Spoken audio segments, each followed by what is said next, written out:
ಸಂಕಲ್ಪ ಮುದ್ರಲೋ ಕೂರ್ಚೋಂಡಿ ಭಕ್ತರುಗಳು ಎಲ್ಲಾರುಮೇ ಸಂಕಲ್ಪ ಮುದ್ರೆயில உட்கார்ந்துக்கோங்க.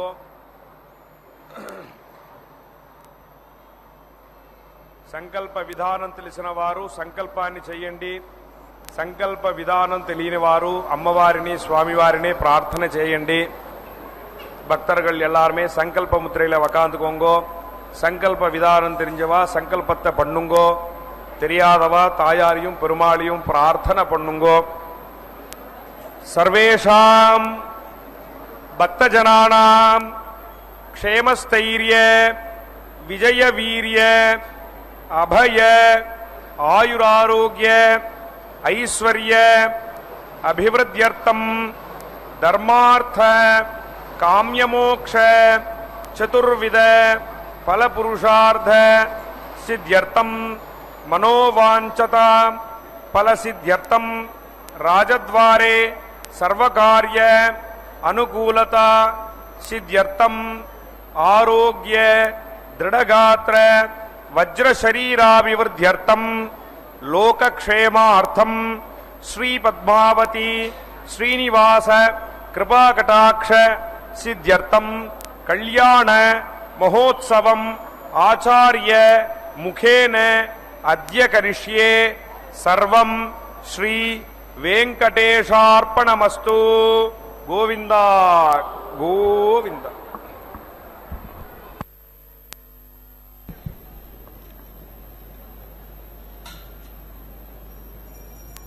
கல்யாண மகோத்சவத்திலே சங்கல்ப மந்திரங்களை தொடர்ந்து விஸ்வக்சேன் ஆராதனை சுத்தி புண்ணியவாஜனத்தை சேவிக்க இருக்கிறோம். மகாதேவேச்ச வித்மஹே விஷ்ணு பத்னேச்ச தீமஹி தன்னோ லக்ஷ்மி பிரஜோதயாத் சித்தலக்ஷ்மீர் மோக்ஷலக்ஷ்மீர் ஜெயலக்ஷ்மீர் சரஸ்வதி ஸ்ரீலக்ஷ்மி வரலக்ஷ்மி பிரசன்னா பவசர்வதா என்று அந்த தாயாரை சேவித்துக்கொண்டு இன்றைய கல்யாண உற்சவத்தின் நேரடி ஒளிபரப்பின் வர்ணனையாளர் திருமதி ஏ. அருணா. வந்தே பத்மகராம் பிரசன்னவதனாம் சௌபாகியதாம் பாக்யதாம் ஹஸ்தாபியாம் அபயப்பிரதாம் மணிகணைர் நானாவிதைர் பூஷிதாம் பக்தாபீஷ்டபலப்பிரதாம் ஹரிஹர பிரம்மாதிபீர் சேவிதாம் பார்ஸ்வே பங்கஜ சங்க பத்மநிதிர் யுக்தாம் சதாசக்திபிகி என்று தாயாரை செவித்துக்கொண்டு இன்றைய கல்யாண உற்சவத்தில் அடுத்ததாக சேனா முதலி எனப்படும் விஸ்வக்சேனர் ஆராதனை செய்யப்படுகிறது. சேவிக்கலாம் அந்த கைங்கரியத்தை. கார்த்திகை மாதம் 4வது நாள் மற்றும் செவ்வாய்க்கிழமை திருவாதிரை நட்சத்திரம் சதுர்த்தியுடன் கூடிய செவ்வாய்க்கிழமை. பக்தர்களே, பத்மாவதி தாயாருடைய திருக்கல்யாண மகோத்சவம் திருச்சானூர் கோவில் உள்ளே இருக்கும் மண்டபத்திலிருந்து நேரடி ஒளிபரப்பில் செவித்து கொண்டிருக்கிறோம். இந்த தாயாரை செவிக்கும் பொழுது நாம் ஒன்றும் கேட்க தேவையில்லை. அவளாகவே நம்முடைய தேவைகளை உணர்ந்து நமக்கு அருளிச் செய்வாள். எப்படி அவள் அந்த பகவானுடைய வக்ஷஸ்தலத்திலே நிரந்தரமாக குடிகொண்டிருக்கிறாளோ அதேபோல் நமக்கும் நிரந்தரமாக நம்முடைய தேவைகளை பூர்த்தி செய்து நம்மை அருளிச் செய்வாள். அப்படிப்பட்ட அந்த லக்ஷ்மியினுடைய பிரபாவம் எப்படிப்பட்டது என்று பார்க்கும் பொழுது, பார்க்கடலிலே அமிர்தம் பெற கடைந்த பொழுது உண்டானவள் தான் இந்த லக்ஷ்மி. அதனாலேயே அவளுக்கு மற்றொரு பெயர், அதாவது அலைமகள் என்ற பெயரையும் பெற்றவள். இவளுக்கு முதலில் வாய்த்த பெயர் ஸ்ரீ. வேதங்களில் ஸ்ரீ என்று குறிப்பிடும் பொழுது அது லக்ஷ்மியை குறிப்பிடுவதாக இல்லை என்றும், அழகு இனிமை இவைகளை குறிப்பிடவே ஸ்ரீ என்றும் வேதங்களில் உபயோகிக்கப்பட்டு வந்துள்ளது. தூய்மைக்கும் அலங்கரித்துக் கொள்வதற்கும் இந்த சொல் பயன்படுத்தப்பட்டுள்ளதாகவே ஸ்ரீ என்பது லக்ஷ்மியைத்தான் குறிக்கிறது என்பதே முதலில் குறிப்பிடப்பட்டது சதபத பிரமாணம் என்ற புத்தகத்தில் இருந்துதான். அப்படிப்பட்ட அந்த தாயார் இதோ தங்க சிம்ஹாசனத்திலே வீற்றிருந்து பக்தர்களை அருளிச் செய்து காத்து கொண்டிருக்கிறாள். இவளுக்கு இந்த மாதம் 27ஆம் தேதியிலிருந்து கார்த்திகை மாத பிரம்மோற்சவம் நடைபெற உள்ளது. அகிலாண்ட கோட்டை பிரம்மாண்ட நாயகன் வேங்கடவன் அங்கே திருமலையிலே ஸ்ரீனிவாசனாக இங்கே எழுந்தருளி தாயாருடைய கரத்தை கரம் பிடிப்பதற்காக காத்து கொண்டிருக்கிறார். அந்த ஸ்ரீனிவாசனையும் சேவிக்கலாம். இவளுக்கு செய்யப்படும் அனைத்து கைங்கரியங்களும் கூட பாஞ்சராத்திர ஆகம விதிமுறைப்படித்தான் ஆரம்பமாகிறது. இதோ சேவிப்போம் விஸ்வக்சேன ஆராதனை சுத்தி புண்ணியா வாசனத்தை. அதாவது இந்த விஸ்வக்சேன ஆராதனை எதற்கு செய்யப்பட வேண்டும் என்றால், எந்த ஒரு காரியத்தை செய்தாலும் அந்த சேனா முதலிக்கு முதலில் பூஜை செய்து அதன் பிறகுதான் மற்ற கைங்கரியங்கள் செய்ய வேண்டும்.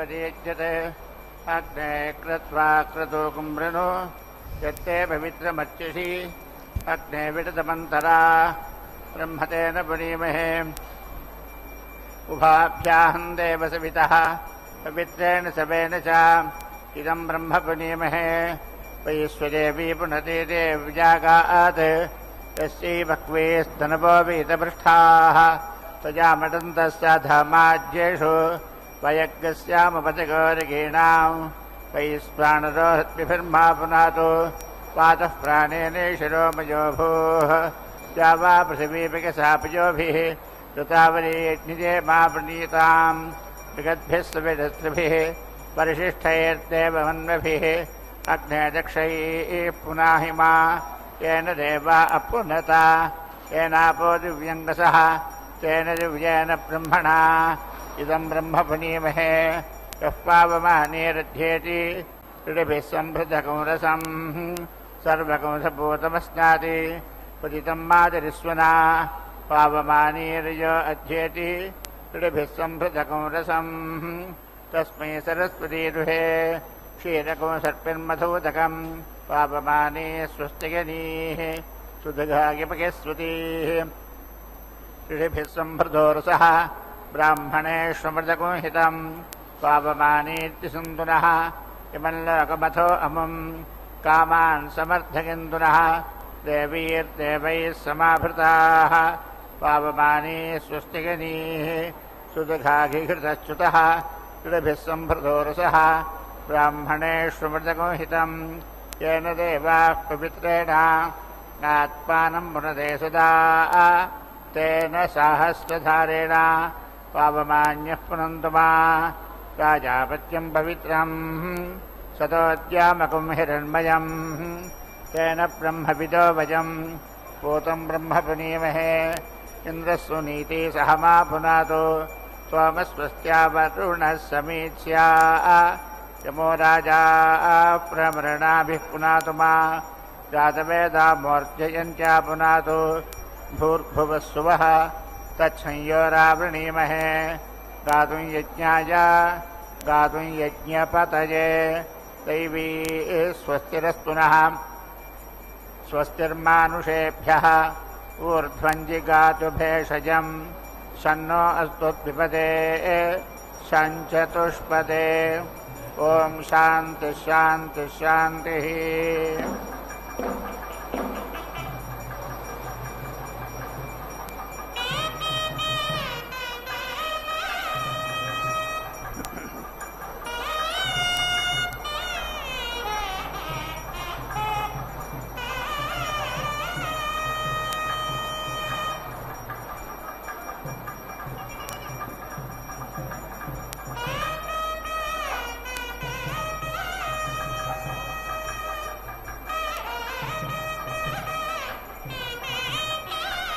ॐ स्वात्वीं त्वा स्वादुनाः तीव्रां तीव्रेण अमृतामृतेन मधुमतीं मधुमता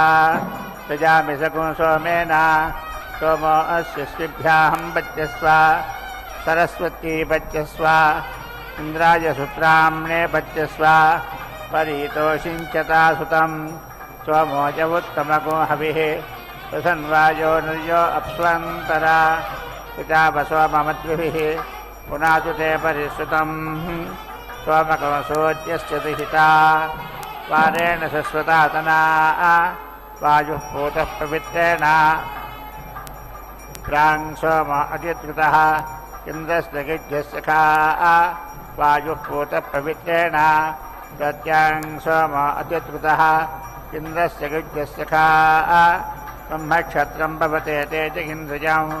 तुरजा सोमस्तुत आसुतो मदाजा शुक्रेण देवदेवता पिपृक्षि तसेनान्नङ्गजमानागधेः कुविदङ्गजवमन्तो जवञ्चित् यथा दाञ्चनु पूर्वं वियूजा यशेहैषां कृतभोजनानि ये बर्हिषो नमो वृत्तिर्न जग्मुः त्वयाम गृहीतोऽस्य स्विभ्या अन्त्वा सुष्टं गृह्णामि सरस्वत्या इन्द्रागसूत्राम्ने येष तेजो निस्तेजसे त्वा वीर्यागत्वा बलागत्वा तेजोऽसि तेजोमयि धेहि वीत्यमसि वीत्यं मयि धेहि बलमसि बलं मयि धेहि ज्ञानाहि वां देवहितकुंसदः क्रतुं मासको शिक्षाथां परमेव्योमन् सुरात्वमसि सुष्मिनि सोम एषः मामाहि पुंसे स्वां योनिमाविशन् त्वयाम गृहीतोऽस्याश्विनं तेजः सारस्वतं वीर्यं ऐन्द्रं बलं येष तेजो निर्मोदागत्वा आनन्दागत्वा महसे त्वा तेजोस्तोजो मयि धेहि मन्युरसि मन्युं मयि धेहि महोऽसि महो मयि धेहि सहोऽसि सहो मयि धेहि व्याघ्रं विशूचिका उभो मृगं च रक्षति चैनं पतत्विनकंशगुहां क्षेमं पात्रकुंहसः संवृचस्थतं मा भद्रेण वृन्ता विवृचस्थविमा पाप्तना वृन्ता सोमो राजामृतकोसुतः युजेशेन जहान् मृत्युं ऋतेन सत्यमिन्द्रियं विपानको शुक्रमन्थतः इन्द्रस्येन्द्रियम् इदं पायोऽमृतं मधु सोममध्योऽप्यपिबत् छन्दसाः पुंसः सुचिषत् ऋतेन सत्यमिन्द्रियम् अभ्यः क्षीरं व्यपिबत् शृङ्गाङ्गिरसोऽधिजा ऋतेन सत्यमिन्द्रियम् अन्नात् परिश्रुतो रसं ब्रह्मणाप्यपिबक्षत्रं ऋतेन सत्यमिन्द्रियम् श्वेतो मूत्रं विजहाति योनिं प्रविशदिन्द्रियं गर्भो जराजुणावृतः उल्पञ्जहाडिजन्मना ऋतेन सत्यमिन्द्रियं वेदेन रूपेऽप्यकरोत् सदा सती प्रजापतिः ऋतेन सत्यमिन्द्रियं सोमेन सोमोऽप्यपिबत्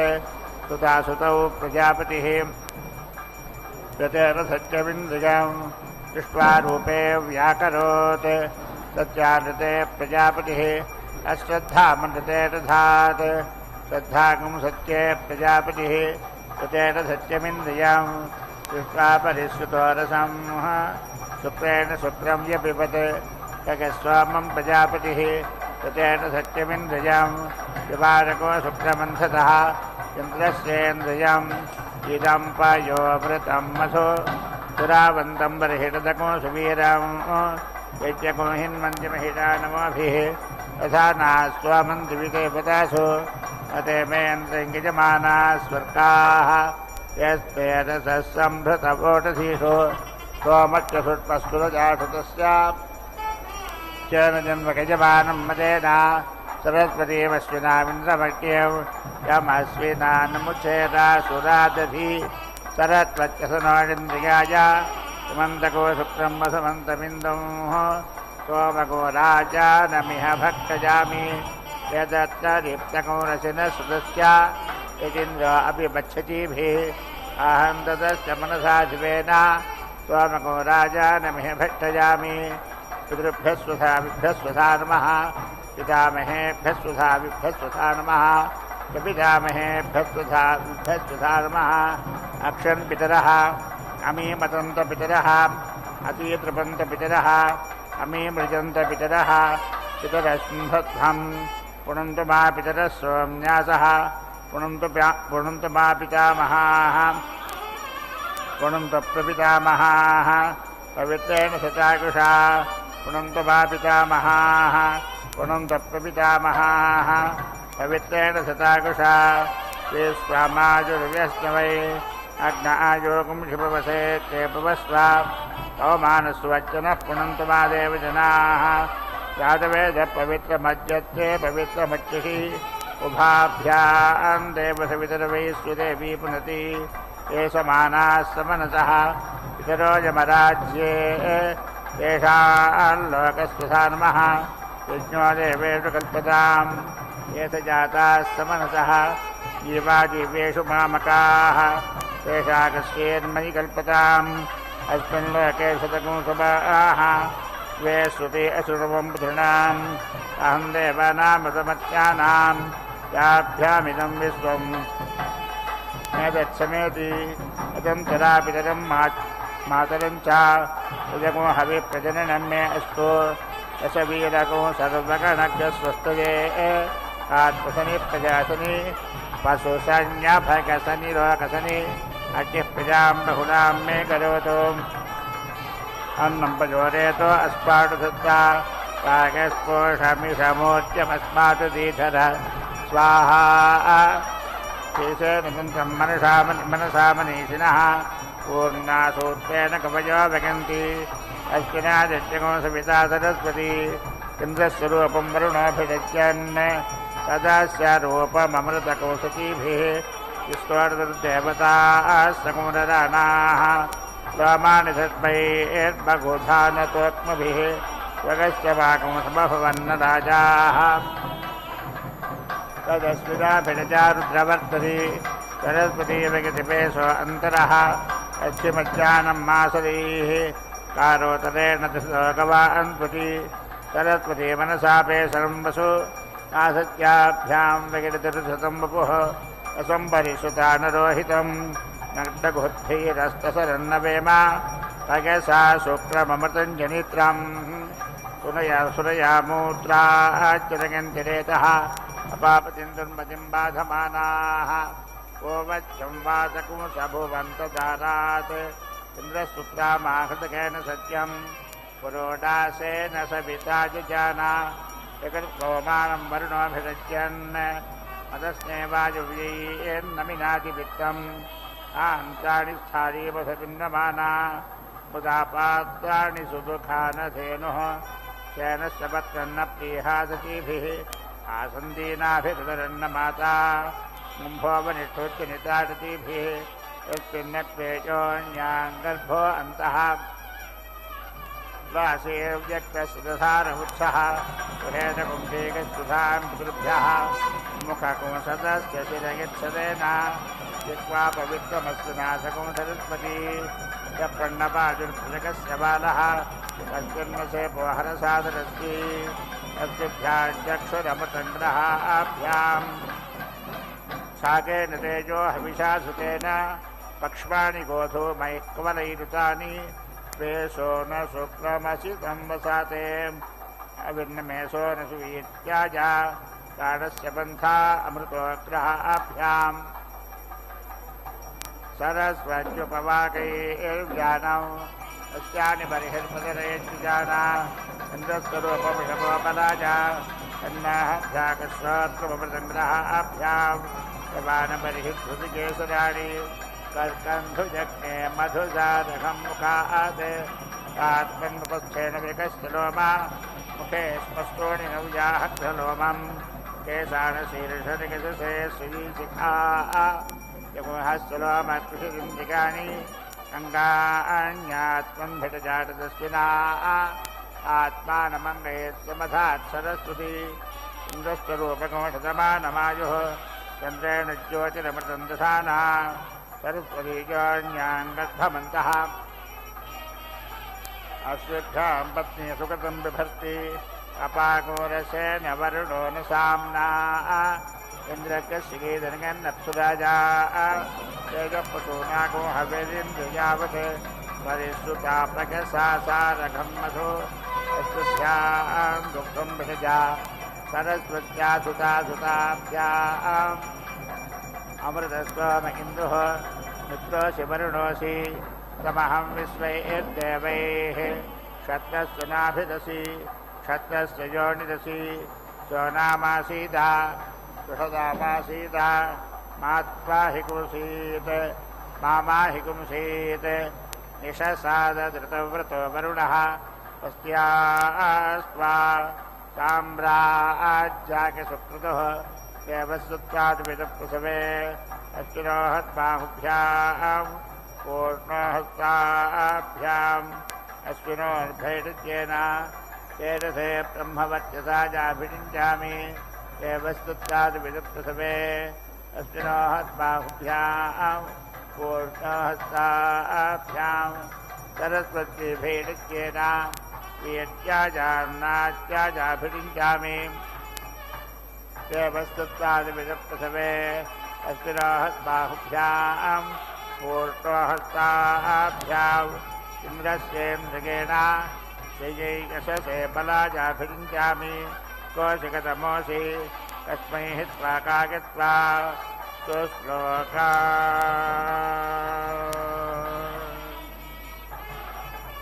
सुमङ्गला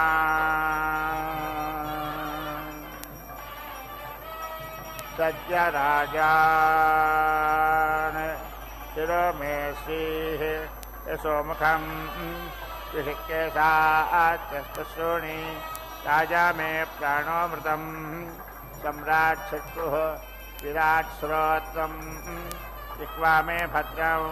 वाङ्महः मनोमन्युः स्वराद्भामः मोदा प्रमोदा अङ्गुलीरङ्गानि चित्तं मे सहः बाहु मे बलमिन्द्रियम् हस्तो मे कर्मवीर्यम् आत्मा क्षत्रमुरो मम दृष्टिर्मे राष्ट्रमुदरमकंसौ देवाश्च श्रोण्यौ पूरो अरत्नी जानुनी दिशो मेऽङ्गानि सर्वतः नाभिर्मे युक्तं विज्ञानम् वायुर्मे पचितिर्भसते आनन्दनन्दावाण्डौ मे भगस्यौभाग्यं वसः जङ्घाभ्यां पद्भ्यां धर्मोऽस्मि ऋषिराजा प्रतीक्षितः प्रतीक्षत्वे प्रतिष्ठामि राष्ट्रे प्रत्यस्वेषु प्रतिष्ठामि कोषु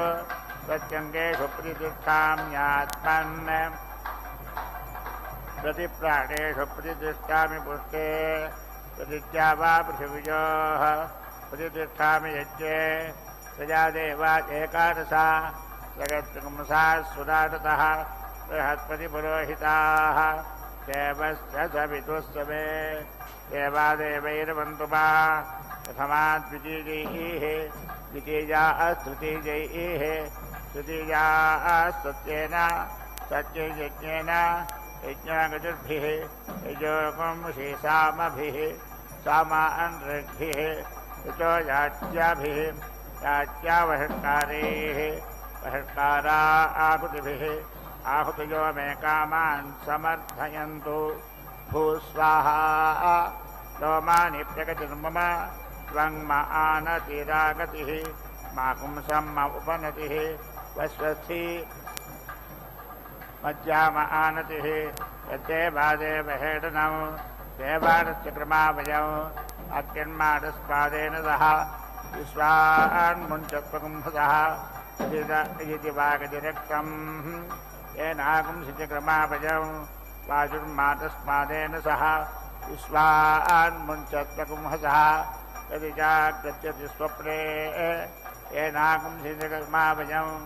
सूर्यमातस्मादेन सह विश्वान्मुञ्चत्वकुंभसः यत्रामेकदरण्ये यत्सभाजाङ्गतिन्द्रिके यच्छूत्रे कदर्ये येनश्च क्रमावयम् यदेकस्यादिधर्मणि तस्यामगतिनमसि यदापो अग्निजा वरुणेति सपामहे ततो वर्णनो मुञ्च अवपृच्छनिचङ्कुणनिचेरुरसि निचङ्कुणा अवदेवैर्देवकृतमेनो जाट् अवमर्तेर्मर्त्यगतौ पुरोराणो देवरिषस्पाहि सुमित्रान आपवोढधगः सन्तु दुर्मित्रा तस्मै भूजासुः यो अस्मान् द्वेष्टि यञ्च भगन् विष्मः ध्रुवदादिवेन्मुचानः चिन्नस्नात्ति मनादिवा भूतं पवित्रेणेवाज्यम्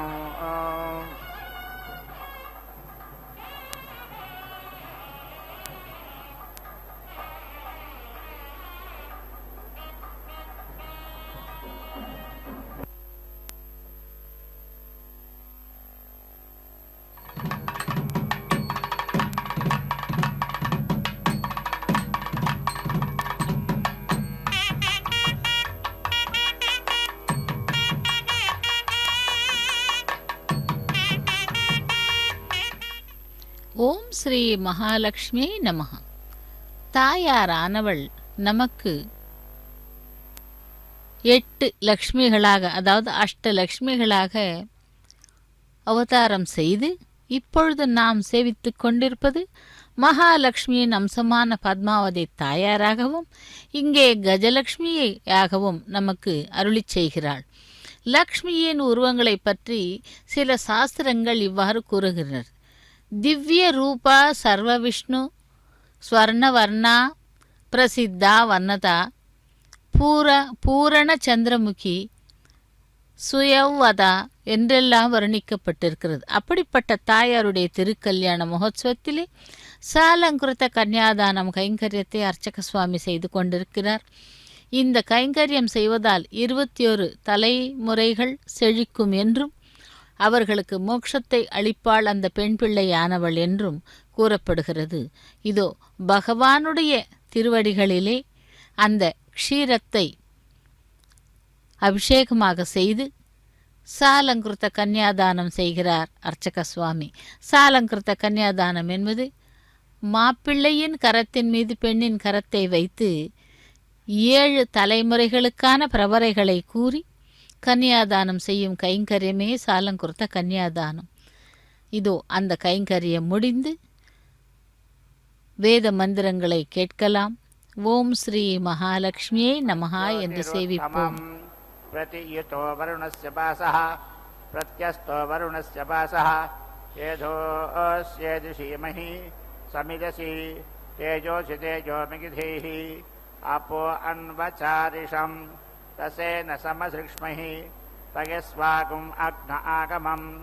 तं मासकुं सृजा वर्चसा प्रजया च धनेन च समापवर्ति पृथिवी समुषाः समसूर्यः तमो विश्वमिदं जगत् वैश्वानरज्योतिर्भुजासं विभुङ्गामं व्यस्नवै भूस्वाहा होता गच्छत्समिधेन्दमिडस्पते नाभा पृथिव्या अधि दिवो वर्ष्मान् समिध्यसे ओजिष्ठश्चर्षणीर्थहान् वेत्वाच्यस्य होदरिकजा होता जक्षत्तनूनपातम् ऊतुभिद्येतारवपराजितम् इन्द्रम् देवकुंसुवर्विदम् पतिभिर्मधुमत्तमैः नरासकुंसेन तेजसा वेत्वाच्यस्य होतरिकजा होता रक्षदिडाभिरिन्द्रपीडितम् आजुह्वानममर्त्यम् देवो देवैः सवीर्यः वज्रहस्तपुरन्दरः वेत्वाच्यस्य होतरिकजा होता गच्छत्बर्हिडीन्दन् निषध्वरम् विडभन्नर्यावसम् यदभिरुद्रैरादित्यैः सगुद्भिर्बर्हिरासदत् वेत्वाच्यस्य होतरिकजा होता गच्छतो जोनवीर्यम् सहोद्वारगिन्द्रमवर्धयन् सुप्रायणा विस्रगन्तामृतावृधः द्वारगिन्दारिमीषुरे विगन्त्वाच्यस्य होतरिकजा होता गच्छतुषे इन्द्रस्य धेनो सुदघे मातरौ मही सवातरौ न तेजसी वत्समिन्द्रमवर्धताम् पीतामाच्यस्य होतरिकजा होता गच्छत्यैव्या होतारा प्रजातकाजा अविडेन्द्रम् भृतज्युतः कवीरेवौ प्रचेतसौ इन्द्रागधत्तगिन्द्रियम् पीतामाच्यस्य होतरिकजा होता गच्छत्यस्यो देवीः जगत्त्रिधातवोपसः इरा सरस्वती भारती महेन्द्रपत्नीरहविष्पतिः विगन्त्वाच्यस्य होतरिकजा होता गच्छत्वच्चारिमिन्द्रम् देवम् भिषजकु सुगजम् घृतस्तुजम् पुरुरूपकु सुरेतसम् मखोनिम् इन्द्रागत्वच्चार्धन्द्रिकाणि वेत्वाच्यस्य होतरिकजा होता गच्छद्वनस्पतिम् शमितारकु सतकृतुम् द्विजो जोष्टारमिन्द्रिकम् मध्वासमञ्जन् पथिभिः सुगेभिः स्वदाति हव्यम् मधुना घृतेन वेत्वाच्यस्य होतरिकजा होता गच्छदिन्द्रस्य स्वाहाच्यस्य स्वाहा मेधसः स्वाहा स्तोकानाम् स्वाहा स्वाहा कृतीनाम् स्वाहा हव्यसो उक्ता स्वाहा हव्यसोक्तीनाम् स्वाहा देवागुं आज्यपान् स्वाहेन्द्रगो होत्राच्युषाणाः इन्द्र आच्यस्य विगन्तो ओदर्गजाम् समिद्ध इन्द्र उषसा मनीके पुरोर्चा पूर्वकृत्वा वृधानः त्रिभिर्देवैश्चकुंसता वज्रबाहुः जघानवृत्तं विदुरो ववारा नरासकुंसप्रतिशोरमिमानः तनूनपात्कृतिगत्यस्य धामा गोभिर्प्रपावान् मधुना समञ्जन्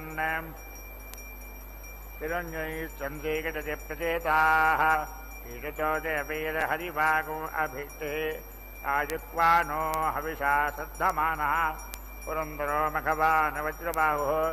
आजातगत्यमुपनो जुषाणः जुषाणो बलिर्हरिवान्नगिन्दः प्राचीनकुंसेजत्प्रतिशा पृथिव्याः उर्विचाः प्रथमानग्रस्योनम् आदित्ये रक्तं वसुभिस्त्रजोषाः इन्द्रं दुरस्तवश्यो धावमानाः जुषाणयन्तु जनकस्वपत्नीः पारो देवीर्भितो विष्टकन्ताम्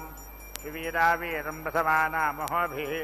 उषासा नक्ता बृहती बृहन्तम् भगस्पति सुखे सोरमिन्द्रम् केशस्पति तन्तुनाथं जगन्ति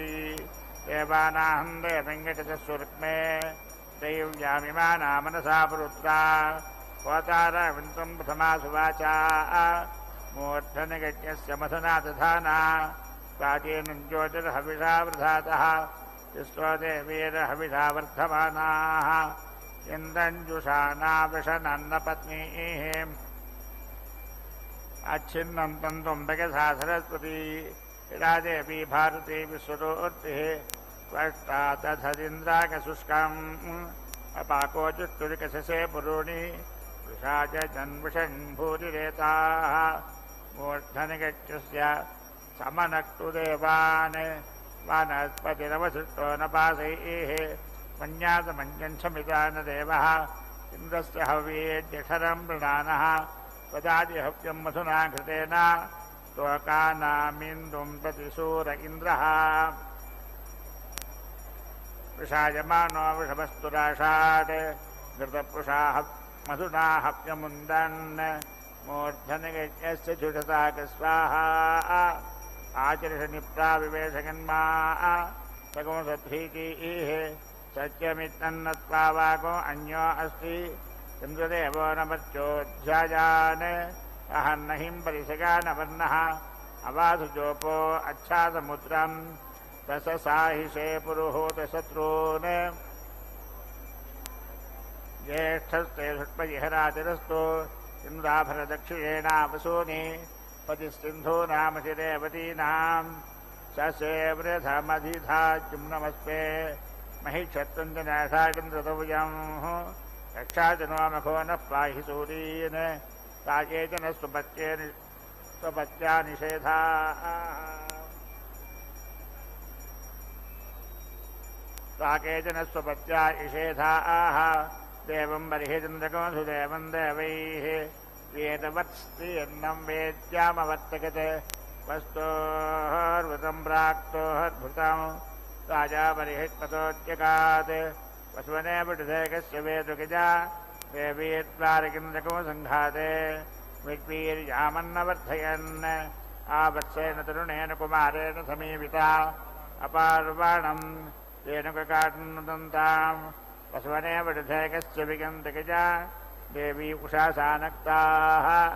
इन्द्रयज्ञे प्रगत्यक्वेताम् देवीर्विसप्ताजाधिष्ठाम् सुप्रेकेर्धिते अभूताम् वसवने पटुधेकस्य वीताङ्गिता यजा देवी जोष्टे वसुधृति देवमिन्द्रमवर्धताम् अजा व्यञ्जाघात्वेषाग्मसि आण्यावाक्षेत्वसुवार्च्याणि यजमानागशिक्षते वसवने पटुधेकस्य वीताङ्गिजा देवी ऊर्जाहुति दुःखे सुदुःखे प्रकसेन्द्रमवर्धताम् ईशामूर्जमन्या वा अक्षीत् सख्यगोसपीतिपन्या नवेन पूर्वन्दगमाने पुराणेन नवम् अथाता मूर्त्यमूर्जाहुतीव सुवार्च्याणि यजमानागतिक्षते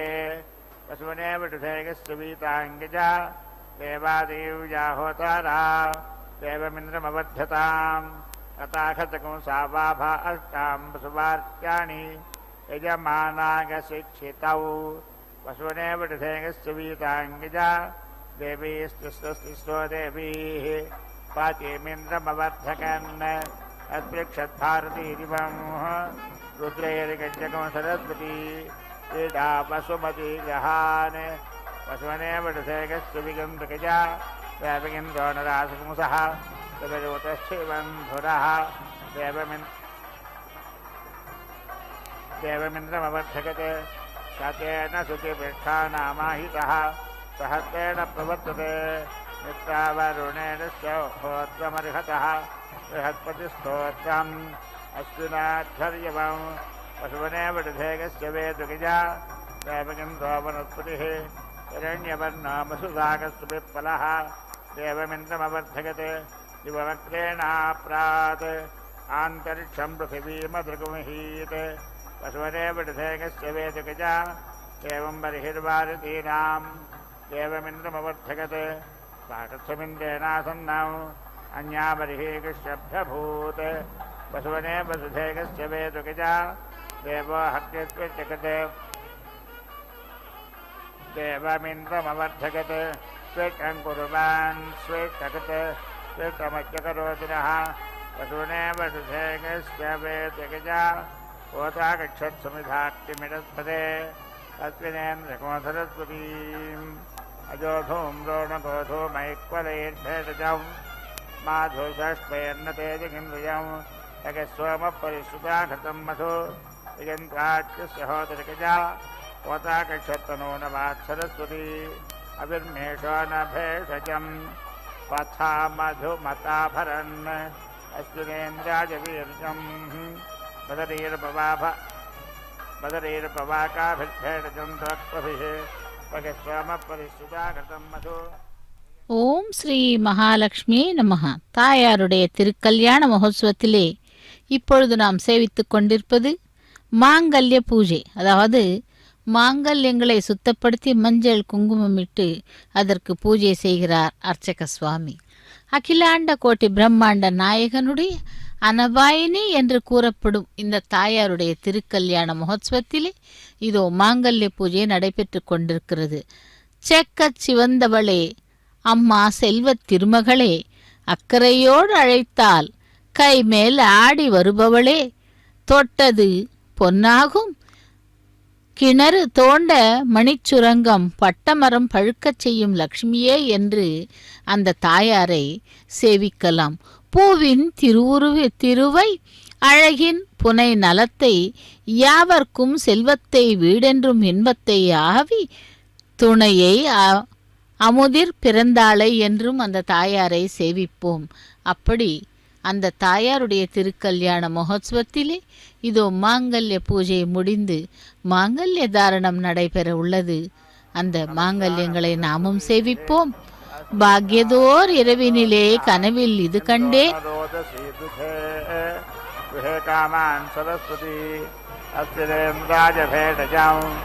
ज्ञानं विज्ञानं प्रज्ञानं जानदभिजानते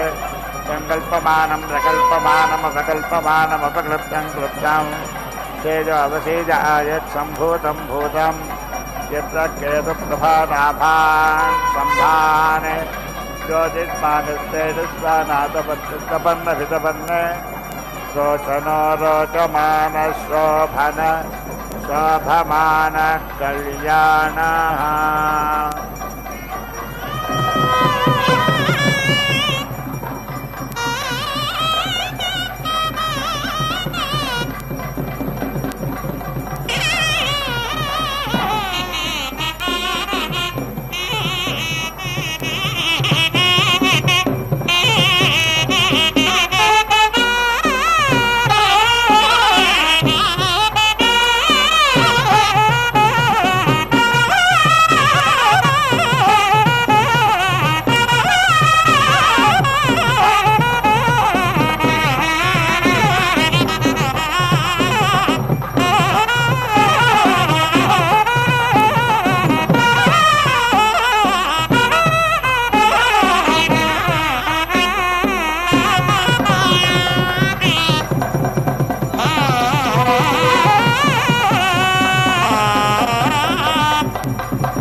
బోన మారగించు మటంచు బడి బడిని కడు విన్నపము సేయగా ఆడబాల సతి బోన మారగించు మటంచు బడి బడిని కడు విన్నపము సేయగా పుడుగని పరాకుతో నుండి నెచ్చలి మీద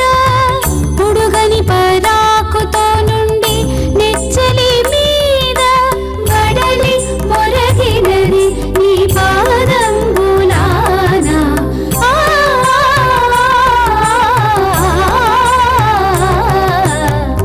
వనిత భాగ్యంబు దేవర చిత్తము మాకు పని కాదు ఇంక నీ పాదంబులానా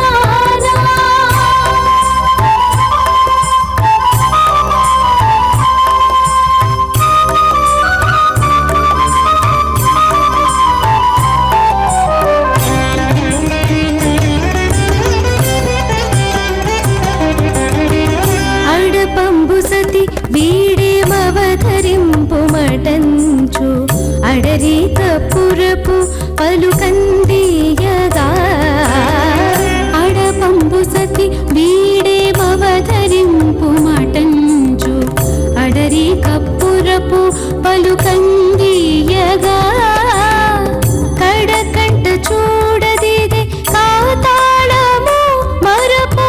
కడకంట చూడదిదే కాతాళము మరపు పడితి ఇప్పుడు నీ పాదంబులానా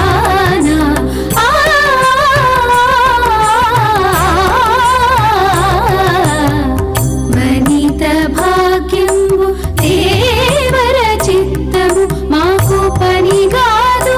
ఇంక నీ పాదంబులానా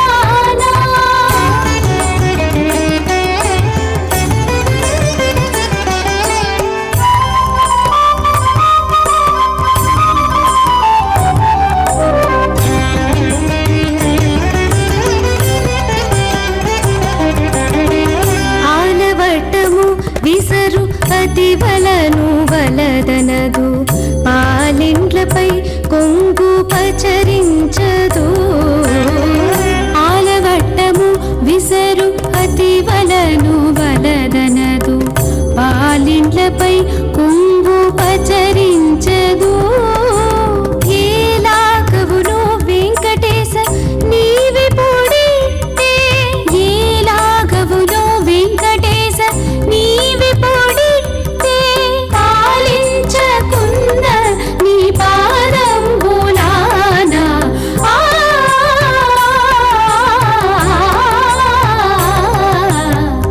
వనిత భాగ్యంబు దేవర చిత్తము మాకు పని కాదు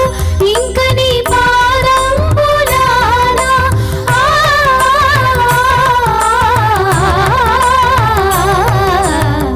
వనిత భాగ్యంబు దేవర చిత్తము మాకు పని కాదు ఇంక నీ పాదంబులానా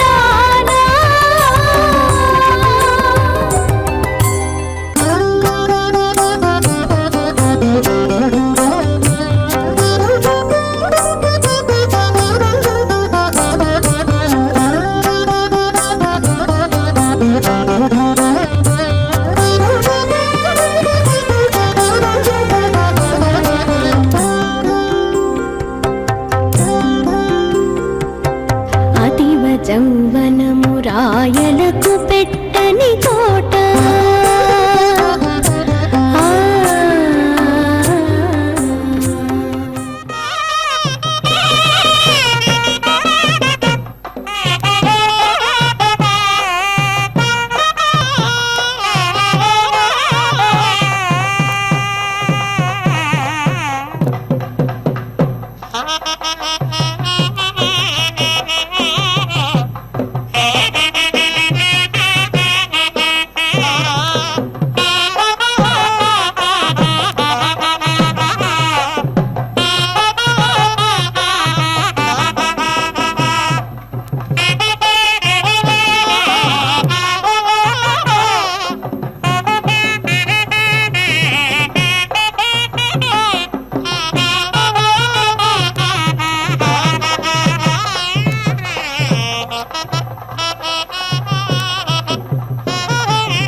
ऊर्ध्वं शुक्रान्न ज्योतिरिन्द्रियं भगस्वामपरिसुताकृतं मधु यन्त्वाद्यस्य होदरगजा होता जक्षत्सुपे स्वशोषेण दिवा अस्मिनाढञ्जानाने तमञ्जाते सरस्वत्या त्विषिमिन्द्रेण भेषजं सेनो न रजसा हृदा भगस्वामपरिसुताकृतं मधु विगन्त्वाद्यस्य होदरगजा होता गच्छति व्याहोताराभिरजास्विना इन्द्रन्नजाकृवीदिवानक्तन्न भेषजैः शोषकं सरस्वतीभिरग शीशेण इन्द्रियं जगस्वामपरिसुताकृतं मधु विगन्त्वाद्यस्य होदरगजा होता गच्छत्युष्टो देवेर्न भेषजं ध्वजस्त्रीथा तवोपसः रूपमिन्द्रे हिरण्ययम् अस्मिने दानभारती पूर्णाहुतिमुत्तमाञ्जुहोति सर्वं वै पूर्णाहुतिः सर्वमेवाप्नोति अथो इयं वै पूर्णाहुतिः अस्यामेव प्रतिष्ठति नारायणाय विद्महे वासुदेवाय धीमहि तन्नो विष्णुः प्रचोदयात् स्वाहा महादेव्यै च विद्महे विष्णुपत्न्यै च धीमहि तन्नो लक्ष्मीः प्रचोदयात् स्वाहा।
वेङ्कटेशं ननाथो ननाथः सदा वेङ्कटेशं स्मरामि स्मरामि हरे वेङ्कटेश प्रसीद प्रसीद प्रियं वेङ्कटेश प्रयच्छ प्रयच्छ